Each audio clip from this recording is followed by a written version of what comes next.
I wanted to do a video on backswing, and I think that there's a lot of videos out there that talk about how to make a proper backswing and what a proper backswing is. And the more that we kind of study the golf swings, the more we see different backswings that, work for people. So what I'd like to talk about here in this backswing video is how can we make a backswing a little bit easier on us that kind of works really well with what we're supposed to do in the golf swing. So what I want to kind of go through right here is what I'm trying to, first of all, do in my backswing. When I'm taking this club back, we have heard many different things from one-piece takeaway, whatever that means to you, to, when do I hinge it? Do I hinge it early? Do I hinge it, a little bit later? Do I wait all the way to the end to hinge it? I mean, there's so many different ways we can do it, but I think the most important thing is that we're not trying to do too much in the takeaway. And when I say too much, I mean being too aggressive, having too much power or oomph or torque. People say, oh, you snatched it away or you took it away too fast or whatever those words are. If we're doing too much to pull the club away from the golf ball, we can put too much of an impulse or an oomph into the swing too early. So when I talk about, what should the club look like going back into my backswing? Well, the first thing that I want to do when it comes to the look of the club is I like to think of the top of the shaft, right? The very, very top. And we've got the trail side of the shaft, which faces over here, and then the front side of the shaft, which faces over there. I want to make sure that as I take this club back, that I can see the top of the shaft the whole time. I think that's the most important thing when it comes to the alignment of the golf club on the way back. And that's where we can have many different types of grips and ways to hold on to the club. And if you hold on to it one way, you'll have one set of actions to get the club back where the top of the shaft is facing straight up. Or if you had a different grip, that's going to be a different action to get the club top of the shaft on the way back. So if we're going to try and move this golf club on the way back, I want to do the least amount to this grip. I want to put the least amount of push, forces and twists and torques and stuff, the least amount. If I could measure it on some type of device and it showed me a graph showing how hard I was doing things, I want it small. We want to try and feel in the backswing that we're not doing anything to the grip. You can call it maybe scissoring, right? One side goes one way and the other side goes the other way. What that does is it creates a rotation around the shaft, and you can rotate it this way. You can rotate it that way, right? I'm rotating it around the same point, right? And then from there, I can twist, right? 3 different ways to rotate the club. And we have to put a force in first. You have to put a force into it first before it rotates. So I want to try and make this club go back only with force, if I could think of it that way. That I only want to take this club back where I'm not applying a rotation about the club anywhere or maybe somewhere else. A rotation, a bend. There's a lot of talk about trying to hinge the club up a plane. I think that the easiest way to take this back is to not apply opposing forces or great forces as we take this club back in an orientation that allows the top of the club to face, me, the golfer, the sky, right? I don't want to have that twisted over one way or the other. I know there's a lot of talk about when the club gets taken back, we want to keep it, in one orientation, one way or the other. And I think when it comes to what we have to do to this golf club on the way back, the least amount of force is the best. And if you happen to have a grip that promotes the least amount of force, takes it back with the club in a certain orientation, great. But I'm trying to keep it simple by keeping the oomph for the force I put into this grip at a very minimum as I take this back, watching the top of the shaft and seeing the top of the shaft either face me or the sky. Even at the top of the swing, it's still facing me.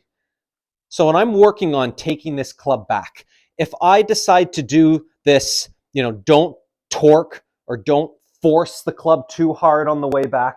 If I do it with just my arms, I'm only going to be able to go so far before I get stuck.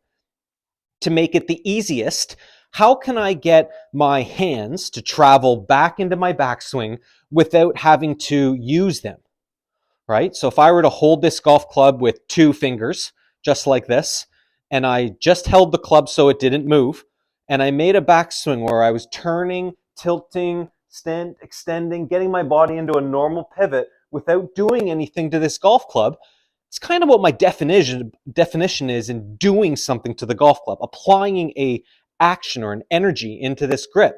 Right now, I'm just holding the club up, turning my body, not applying any torques or twists to this club yet.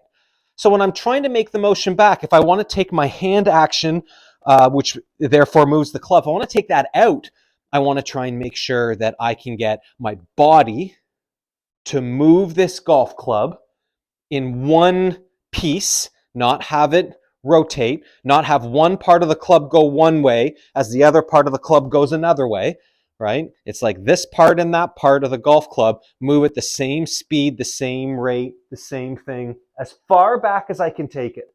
And that torque action can really be found in your transition without you having to apply it.